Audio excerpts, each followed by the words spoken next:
올해 우리의 목표는 바로 예수님의 성품을 닮아가는 더 깊은 성숙의 길로 나아가는 것입니다. 성숙해 보자 했죠. 자, 그런데요, 좀처럼 닮기가 쉽지 않은 예수님이 성품에 있는데 바로 맡겨진 사명의 책임의식을 가지고 끝까지 그 자리를 지켜내는 거, 이게 참 어렵습니다.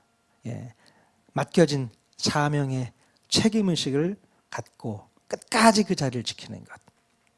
그래서 오늘 우리가 예수님을 닮기 위해서 우리 교회 안에서는 어떤 태도를 가지고 책임 있게 자리를 지켜야 한다고 말씀드렸어요? 몇 가지 정도 말씀드렸었죠. 책임을 회피하기 위해서 도망가지 말고 문제의 짐을 서로 지어야 한다 말씀드렸고요. 그리고 편한 자리보다는 나를 필요로 하는 자리에 먼저 가야 한다. 또한 교회 내에서 발견된 여러 문제들을 보면서 비판하거나 외면하지 말고 책임 있는 태도로 접근해서 서로에 대한 상처 없이 문제를 해결해 보라고 말씀드렸습니다. 자, 교회 내에서 이렇게 책임 의식을 갖게 되면 아직 교회 생활에 적응하지 못하는 성도들을 주님의 사랑으로 품을 수 있게 되고요. 또 서로 상처받을 수 있는 상황에서도 아무런 상처 없이 문제를 잘 해결할 수 있습니다. 자, 그러므로 우리 모두는 예수님의 책임감 넘치는 선한 목자의 성품을 모두 닮아야 될 줄로 믿습니다. 우리 옆 사람에게 이렇게 권면했으면 좋겠어요. 예수님의 선한 목자의 성품을 따라갑시다. 예수님의 선한 목자의 성품을 따라갈 수 있기를 바랍니다. 한번 따라해 보실까요? 도망가지 않겠습니다. 짐을 함께 지겠습니다. 필요한 자리에 먼저 가겠습니다. 올 한 해 여러분 한번 도전해 볼 수 있기를 바랍니다. 여러분, 책임을 질 줄 아는 사람은 변명하는 습관이 있을까요, 없을까요? 모든 책임이 자신에게 있음을 알고 있기 때문에 굳이 변명할 이유가 없어요. 자, 누가복음 잘 아시는 14장에 나오는 열매 없는 무화과 나무 비유에서 누가 나오냐면 과원지기가 나와요. 이 과원지기가 무화과 나무가 열매를 맺지 못하는 것에 대해서 변명을 하거나 핑계를 댄 적이 있습니까? 없어요. 그렇지 않습니다. 이 과원지기는 아무런 변명도 하지 않고 한 해 동안 더 기회를 달라고 요청하는 것을 볼 수 있어요. 비록 열매는 맺지 못했지만 한 해 동안 시간을 좀 더 주신다면 어떻게 해서든 열매를 맺을 수 있도록 해보겠다고 도전하는 것을 볼 수 있습니다. 여기서 과원지기는 누구를 비유하고 있는 것일까요? 바로 책임 맡은 자의 모본을 보여주신 예수님을 비유하고 있는 거예요. 책임 맡은 자는 결코 변명해서는 안 됩니다. 그죠? 환경을 탓하거나 한계를 탓하지 않습니다.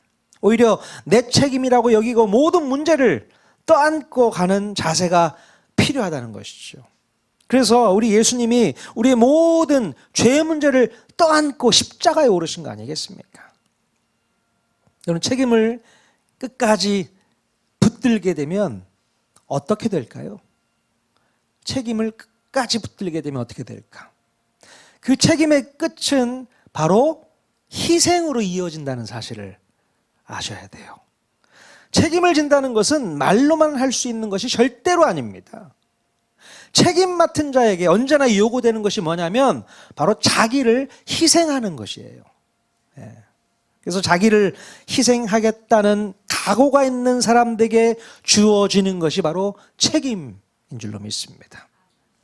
오늘 직분자로서 임명받으신 이 5분은 자신을 희생하겠다는 각오가 선 줄로 믿습니다. 그죠? 희생하겠다는 각오 없이 하나님께서 주시는 직분 맡을 수 없어요. 제가 희생하겠습니다. 그 각오로 도전할 수 있기를 바랍니다. 제가 좋아하는 운동이 몇 가지 있습니다. 제일 좋아하는 운동이 뭘까요? 탁구. 탁구가 제일 좋아. 탁구 다음에 좋아하는 게 야구를 좋아해요. 저희 아버님이 야구를 좋아하시거든요. 저희 아버님 피를 물려받았나 봐요. 옛날에 어렸을 때 아침에 저를 한 6시 정도 깨워가지고 아침에 저를 깨워서 늘 공을 그 캐치볼이라고 하죠. 그거를 시키셨어요. 야구 순서를 시킬 것도 아니면서. 아무튼 야구를 참 그때부터 좋아했는데요. 이 야구 경기에는 많은 규칙이 있고 룰이 있습니다. 예. 근데 다른 스포츠에서는 볼 수 없는 아주 독특한 규칙이 있어요. 이 야구 안에. 뭐가 있을까? 바로 희생 번트, 희생 플라이 이런 게 있습니다. 들어보셨어요? 예, 맞습니다. 자, 야구에서 이 희생 번트라는 것은 내가 비록 아웃이 되더라도 1루에 있는 주자를 2루로 내보내고 2루에 있는 주자를 3루로 내보낼 수 있는 아주 고급 기술입니다. 나는 아웃이 될 확률이 높아요. 그럼 번트가 뭔지 아시죠? 야구 방망이 이렇게 대고 있다가 공이 오면 탁 갔다가 되는 거예요. 세게 휘두르지도 않습니다. 공이 앞으로 떨어지게 만들어서 나는 아웃이 되더라도 다른 주자가 살아서 진행할 수 있도록 하는 그런 기술이에요. 자, 이 번트를 대면 대부분의 타자들이 아웃이 될 것을 알지만 자신의 팀의 승리를 위해서 자신을 희생하는 이 야구 경기의 놀라운 규칙을 한번 묵상해 보면요. 바로 기독교적인 세계관과 맞닿아 있는 것을 우리가 발견할 수 있게 됩니다. 네. 바로 희생 번트의 개념과 너무나도 흡사한 내용이 바로 우리 기독교 교리에 포함되어 있다는 사실을 우리 아셨으면 좋겠어요. 네. 우리 예수님께서도 당신의 몸을 십자가 위에서 희생제물로 드려서 당신 자신은 죽음을 택하시고 죄인된 우리들을 구원의 길로 옮겨 놓으셨다는 거예요. 이게 바로 희생 번트 아니겠습니까? 나는 죽더라도 너는 살아라. 구원의 길로 이끌어 가신 예수 그리스도를 우리가 볼 수 있게 됩니다. 자, 하나님께서 맡겨주신 잃어버린 영혼들을 위해서 끝까지 책임지기 위한 마지막 단계로서 우리 예수님께서 선택하신 것이 무엇이었을까? 바로 자신의 몸을 희생제물로 내어주는 것이었습니다. 희생제물로 드려진 예수님으로 인해서 영적으로 죽었던 우리 모든 죄인들이 하나님과 관계를 회복할 수 있게 되었고 영원한 생명을 얻어서 구원에 이를 수 있게 되었다는 것이죠. 자, 구약 성경에서도 보면요, 우리 예수님과 같은 희생적인 개념이 간혹 등장하게 되는데요. 오늘 우리가 읽은 에스더 말씀 안에서도 바로 이 희생적인 개념과 액션이 분명히 기록되어 있습니다. 그럼 에스더에는 어떤 말씀이 들어있을까요? 잠깐 한번 에스더의 내용을 한번 살펴보도록 하겠습니다.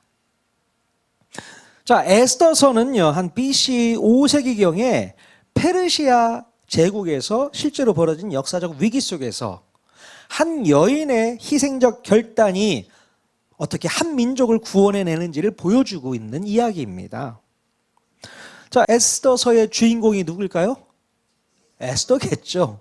이 에스더는 바벨론 포로기 이후에 바벨론 땅에 정착한 유대인들의 후손으로 태어나서 페르시아 제국 시대에 살았던 인물이라고 볼 수 있습니다.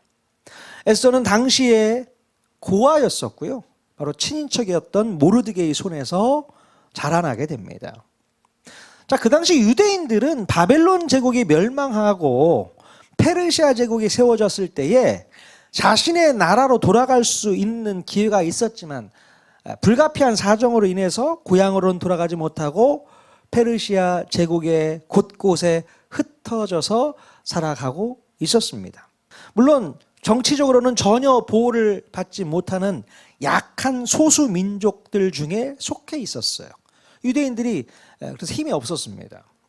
자, 그러던 중에 페르시아의 왕 아수에로는 잔치 자리에서 자기 와이프 왕후 와스디가 명령을 거절하자 그 왕후를 폐위시키고 새로운 왕후를 뽑게 되는데 그가 누굴까요? 그 사람이 바로 에스더였습니다. 예. 바로 하나님의 섭리 가운데 에스더가 선택되어서 왕후의 자리에 오르게 됩니다. 치열한 경쟁이 있었겠죠.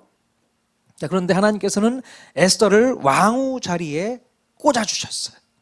하나님의 은혜죠. 하나님의 계획과 섭리가 있었던 것 같습니다.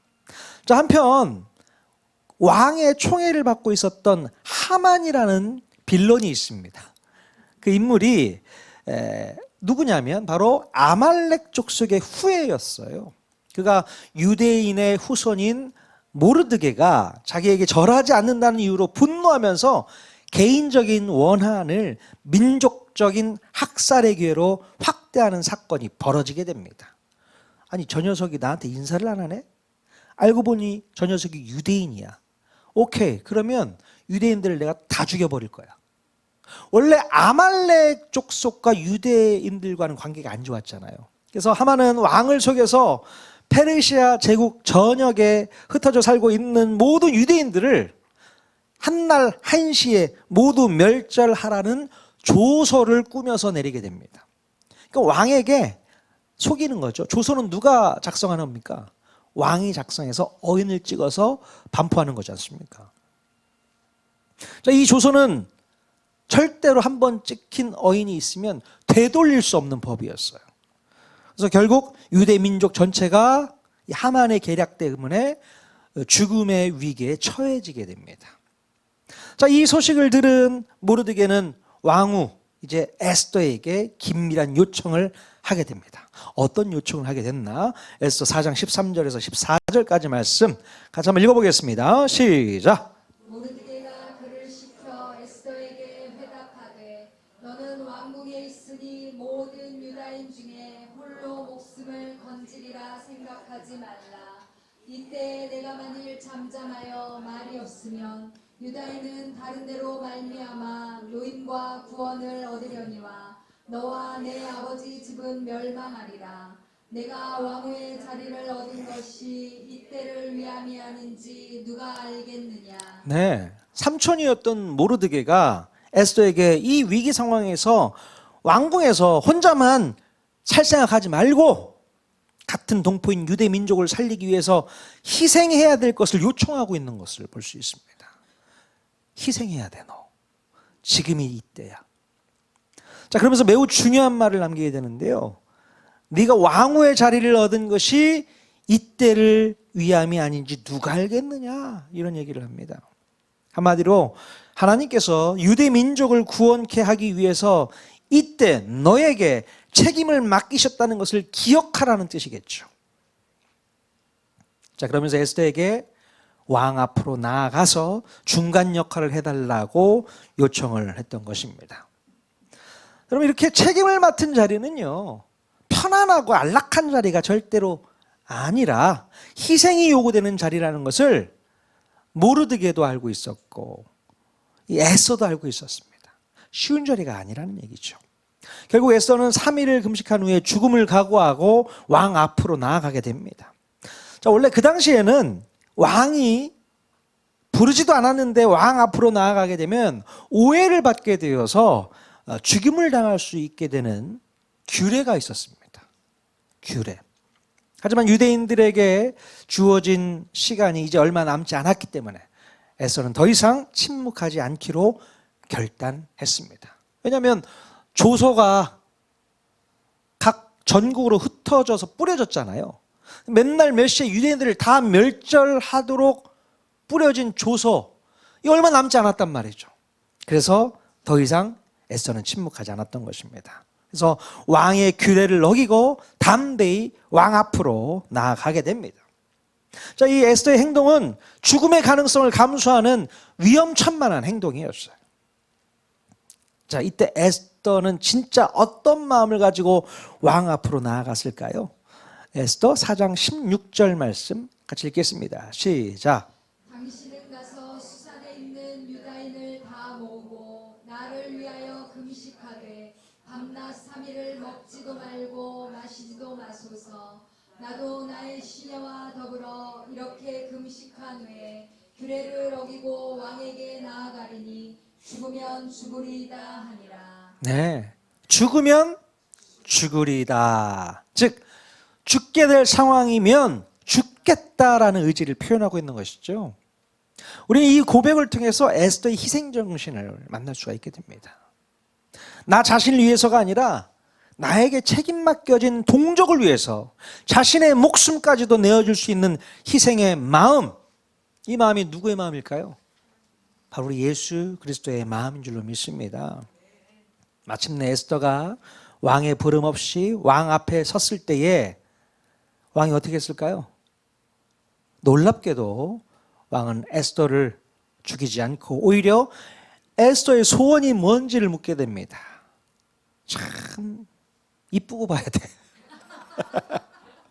아하스웨로 왕이 새롭게 뽑은 왕후 에스더를 무척 사랑했던 것 같습니다. 그러니까 먼저 왕을 찾아오면 의심이 되거든요. 암살하려고 하나? 그래서 죽임을 당하는 거거든요. 근데 에스더가 먼저 찾아왔는데 그게 이뻐 보였나 봐. 야, 네 소원이 뭐냐? 내가 다 들어줄게. 이런 거예요. 자, 에스더는 자신의 소원은 왕이 제가 베푼 잔치에 오셔서 함께 즐겨주셨으면 좋겠습니다. 그런 얘기를 하는 거예요. 그래서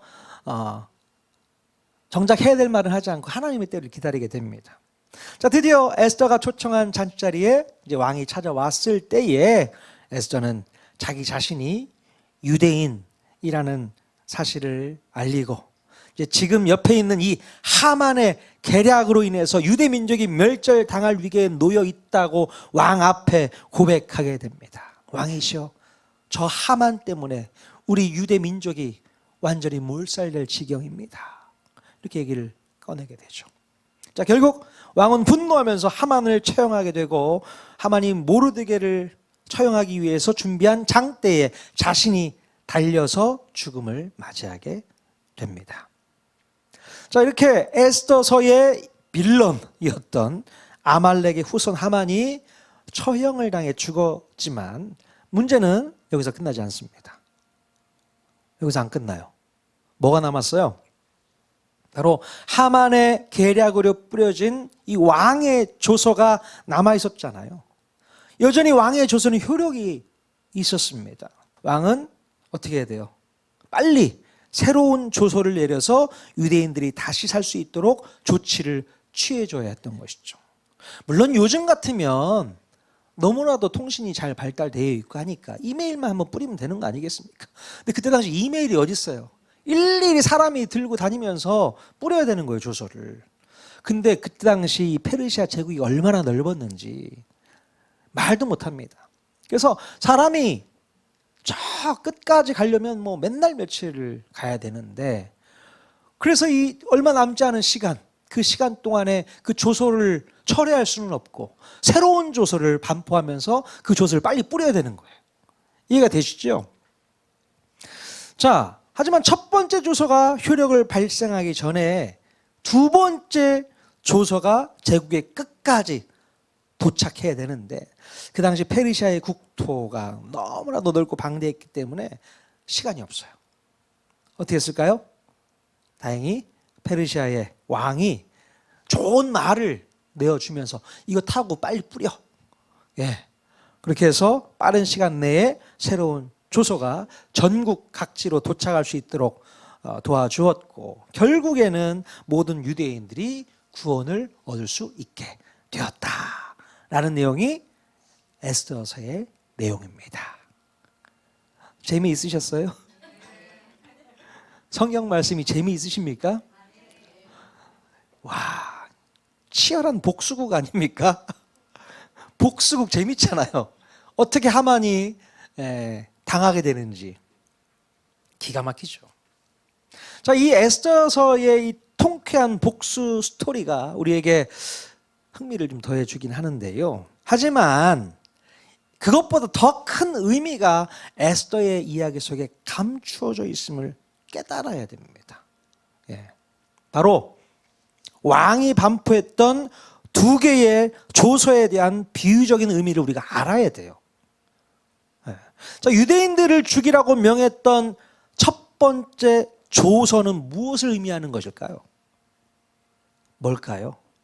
유대인들을 다 죽이라고 명했던 첫 번째 조서의 의미는 오늘날 율법에 비유할 수 있습니다.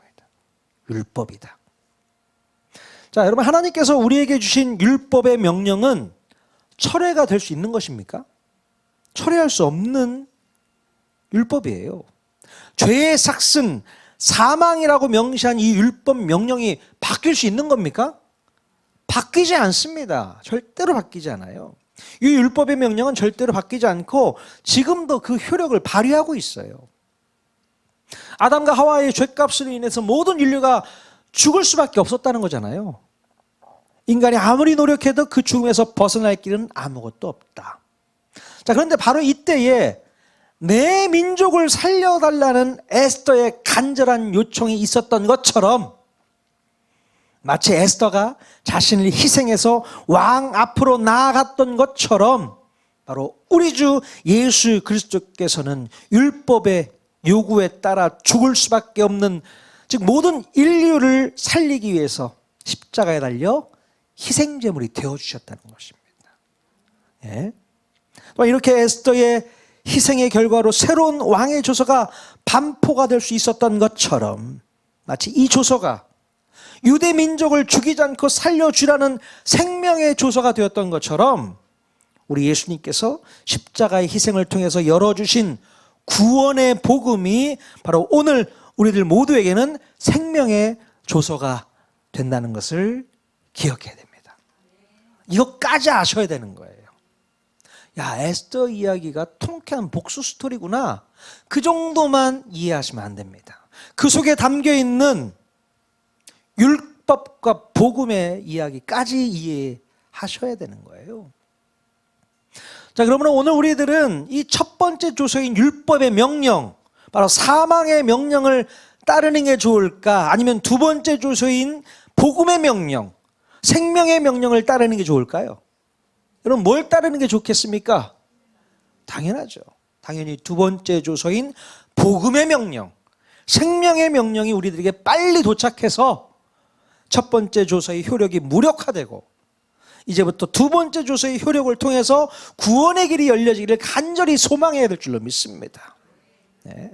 물론 저와 여러분들은 두 번째 조서가 이미 도착해서 받아들였기 때문에 영원한 사망에서 벗어날 수 있게 되었고 영원한 생명을 얻을 수 있게 되었습니다. 하지만 여전히 두 번째 조서를 받지 못한 사람들 어떻게 해야 됩니까? 어떻게 해야 될까요? 이미 도착해 있는 첫 번째 조서의 효력대로 죄의 삭슨 사망이기 때문에 결국에는 영원한 사망에서 벗어날 수가 없어요, 그 사람들은. 예? 즉, 두 번째 조서를 받기 전까지는 결코 죽음에서 자유할 수 없고 벗어날 수가 없습니다. 그걸 알아야 돼요. 첫 번째 조서만 가지고 있는 사람들, 절망이죠. 소망이 없습니다. 죄의 삭슨 사망이라고 했기 때문에 소망이 없어요. 결국 죽음이구나. 자, 그러나 저와 여러분들은 두 번째 조서, 뭡니까? 예수 그리스도께서 받아내신 복음의 조서, 생명의 조서를 받은 분들인 줄로 믿습니다. 다 받으셨어요? 두 번째 조서의 소식 다 받으셨죠? 누군가가 준말을 타고 와서 저와 여러분들에게 전달해 주었을 거라 믿습니다. 자, 그렇다면 여러분, 저와 여러분들은 극적으로 이 두 번째 조서의 소식을 들었기 때문에 구원의 기쁨을 누리면서 행복한 삶을 살면 모든 것이 다 끝납니까? 그냥 잘 먹고 잘 살면 되죠. 만약에 에스더가 오늘 우리 곁에서 살고 있다고 가정한다면, 이 자리에 에스더, 왕후 에스더가 와 계시다면 이런 우리들의 모습을 보면서 뭐라고 할까요? 그냥 우리 예수 믿고 구원받은 사람들끼리 행복하게 잘 먹고 잘 살자, 그러고 앉아있는 우리들의 모습 보고 에스더가 뭐라고 얘기할까요? 야, 이 사람들아, 내가 죽으면 죽으리라는 마음으로 희생을 실천한 것이 장난인 줄 알아? 네? 왕에게서 두 번째 조서를 따는 것이 거저먹은 것인 줄 아냐고. 그러니 예수님께서 십자가 위에서 희생제물이 되신 것은 단순히 너희들만 행복하게 잘 먹고 잘 살라고 주신 은혜가 아니야. 아직 구원 복음을 받지 못한 사람들에게 얼른 찾아가서 이 소식을 전해야 되지 않겠냐. 그 얘기를 어쩌면 에스더가 오늘 우리들에게 이렇게 책망하면서 꾸짖고 있는지도 모르겠습니다.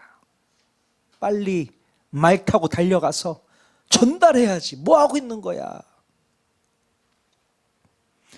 자, 여러분, 그렇다면 이제 우리들은 이 에스더의 책망처럼 어떤 자세를 가지고 살아가야 될까요? 어떻게 살아가야 될까? 에스더의 희생적 행동을 통해서 몇 가지 적용점을 찾아보도록 하겠습니다. 첫 번째는요, 에스더는 자신의 안전보다 민족의 생명을 선택하게 됩니다. 자신의 안전보다는 자신의 민족, 유대 민족의 생명을 선택하게 됩니다. 자, 에스더는 왕후의 신분을 가지고 자신의 생명을 보장받을 수 있었습니다. 충분히. 자기가 유대인이라고 해도 내가 왕후인데 누가 나를 죽이겠어요. 왕 옆에서 부귀영화를 누리면서 평생을 떵떵거리면서 살 수 있었어요. 하지만 에스더는 자신의 행복과 안전을 내어주고서라도 생명을 살리는 일을 선택하게 됩니다. 이렇게 에스더의 희생은 자신의 안위보다 민족의 구원을 더 우선시했다는 것이죠. 오늘 우리 예수님을 믿고 구원받은 우리들은 이미 구원을 보장받고 있는 사람들이지 않습니까? 저와 여러분들은 다 구원받은 사람들이에요. 교회 안에서 주님이 주시는 은혜를 누리면서 우리들끼리 행복하게 살 수 있어요. 예? 하지만 우리가 여기에 안주하면 우리 에스더 누님한테 크게 꾸중듣고 혼납니다. 예? 에스더의 선택처럼 우리들도 영혼을 구원하고 생명을 살리는 일에 우선시해야 될 줄로 믿습니다. 이것이 바로 책임 맡은 자에게 요구되는 희생이라고 말씀드릴 수 있어요. 자, 두 번째로 에스더는요, 자신이 감당해야 할 일을 정확히 파악하고 붙들었습니다. 에스더는 하고 싶은 일을 한 것이 아니고 잘 할 수 있는 일을 한 것도 아니었습니다. 하고 싶은 일, 잘 할 수 있는 일을 떠나서 지금 당장 내가 감당해야 할 일을 붙들었다는 얘기예요. 자, 하지만 만약에 그때 당시에 에스더가 하고 싶었던 일과 잘할 수 있었던 일이 있었다면 어떤 일이 있었을까요? 에스더는 무엇을 하고 싶었을까? 자, 자신이 살고 있는 궁전을 더 아름답고 세련되게 리모델링 하고 싶지 않았을까요? 저 같으면 뭐 그렇게 한번 해보고 싶은데. 아니면 페르시아 제국에서 가장 예쁘고 아름다운 여인이 되고 싶지 않았을까? 그래서 자신의 외모를 가꾸기 위해서 헬스도 하고 필라테스도 하고 여러 가지 운동도 하면서 바쁘게 시간을 보낼 수도 있지 않았을까 싶습니다. 하지만요, 에스더는 자신이 하고 싶은 일이나 잘 할 수 있는 일을 먼저 내려놓고 자신이 지금 당장 감당해야 할 일들을 먼저 붙들게 됩니다. 3일 동안 금식을 하면서 자신이 왜 왕후가 되었는지를 고민하면서, 아니 하나님께서 왜 자신을 왕으로 세우셨는지를 고민하면서 하나님의 뜻에 합한 일들을 먼저 감당하려고 했던 것을 볼 수 있게 돼요. 이렇게 하고 싶은 일을 내려놓고 잘하는 것조차도 내려놓고 내가 감당할 수 있는 것을 먼저 붙잡는 것, 이것이 바로 희생하는 거예요. 이게 희생입니다. 내가 하고 싶은 거 내려놓는 거죠. 이건 내가 잘할 수 있는, 아니 그것도 내려놓고 뭘 해야 된다고요? 내가 지금 당장 해야 될 것, 그걸 붙드는 것, 이것이 희생이라고 생각합니다. 자, 그렇다면 우리들은 지금 당장 무슨 일을 감당하면서 희생의 삶을 살아야 되겠습니까? 자, 이 질문은 목장 모임 시간에 한번 나눠보실 수 있기를 바랍니다. 자, 세 번째로 에스더는요, 죽으면 죽으리다라는 마음을 소유하며 살았어요.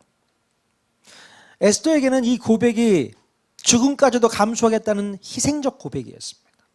네, 죽음을 감수하겠다. 하지만 오늘날 우리들에게는 이 고백을 어떻게 적용할 수 있을까요? 네? 오늘날에는 죽음을 감수할 정도로 극적인 상황이 별로 없기 때문에 에스더의 고백이 어쩌면 뜬구름 잡는 것처럼 우리에게 들릴 수도 있어요. 죽으면 죽으리라, 언제 우리가 이런 마음을 가질 이유가 없잖아요. 하지만 죽으면 죽으리다라는 고백은 오늘 우리들에게는 권리 포기로 이해할 수 있습니다. 권리를 포기한다. 말할 수 있고, 주장할 수 있고, 화낼 수 있고, 소리칠 수 있고, 이런 모든 권리를 포기하고 침묵할 수 있는 희생. 이것을 한번 실천해 보면 어떨까요? 네. 내가 감당해야만 하는 책임에 대해서는 무슨 손해가 있고, 무슨 양보가 있고, 무슨 손가락질이 있고, 무슨 책임과 꾸중이 뒤따른다 하더라도 그것을 끝까지 완수하겠다는 고집스러운 집념이 오늘 우리들에게는 희생적 삶이라 이렇게 말할 수 있습니다. 여러분 한번 도전해 보십시오. 진짜 희생이 뭔지를 한번 해보시란 말입니다. 자, 진정한 희생은 특별한 사람만이 감당하는 위대한 결단이 절대 아닙니다. 예? 희생은요, 오늘 내가 서 있는 자리에서 하나님 앞에서 무엇을 내려놓을 것인가를 선택하는 믿음의 태도라고 저는 생각합니다. 내가 무엇을 내려놓아야 될 것인가. 에스더는 왕후의 자리를 내려놓았고요. 우리 예수님은 하늘 영광을 다 내려놓으셨습니다. 그래서 그 희생의 결과로 에스더는 한 민족을 살렸고 우리 예수님께서는 온 인류가 영원한 생명을 얻을 수 있도록 하셨단 말이죠. 자, 마찬가지로 우리 하나님께서는 언제나 저와 여러분의 희생을 통해서 구원의 길을 여시길 원하신다는 사실입니다. 우린 이미 십자가의 희생으로 두 번째 조서를 받은 사람들이잖아요. 그렇다면 이제 우리의 신앙은 은혜를 지키는 데 멈추지 않고 은혜에 응답하는 삶으로 나아가야 될 줄로 믿습니다. 희생은 손해처럼 보이기도 하지만 하나님 안에서는 결코 헛되지가 않은 거예요. 예? 우리가 내려놓은 그 자리에서 하나님은 공동체를 살리시고 교회를 세우고 다음 세대를 일으켜내실 줄로 믿습니다. 오늘 우리의 이 희생은 지금 당장 목숨을 거는 결단이 아닐지라도 우리의 시간과 또 편안함과 우리의 자존심과 권리를 내려놓는 선택일 수 있습니다. 그 작은 희생 하나가 누군가에게는 믿음의 길이 될 수도 있다는 사실이에요. 그래서 여러분 희생이 필요한 거예요.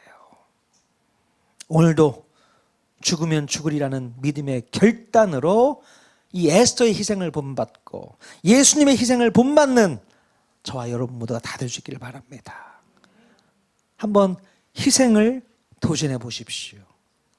에스더의 희생, 예수 그리스도의 희생, 그것을 우리 몸에 장착해서 나도 하나님을 위해서, 교회를 위해서, 성도들을 위해서 희생해 보리라. 대단한 거 하라는 거 아니에요. 매일매일 하루하루 주님이 기뻐하시는 삶을 살면서 죽으면 죽겠습니다. 권리 포기하면서 하루하루 살아간다면 우리는 희생의 삶을 살아가게 될 줄로 믿습니다. 아멘. 그런 저와 여러분 모두 다 되시길 주님의 이름 간절히 축원드립니다. 아멘.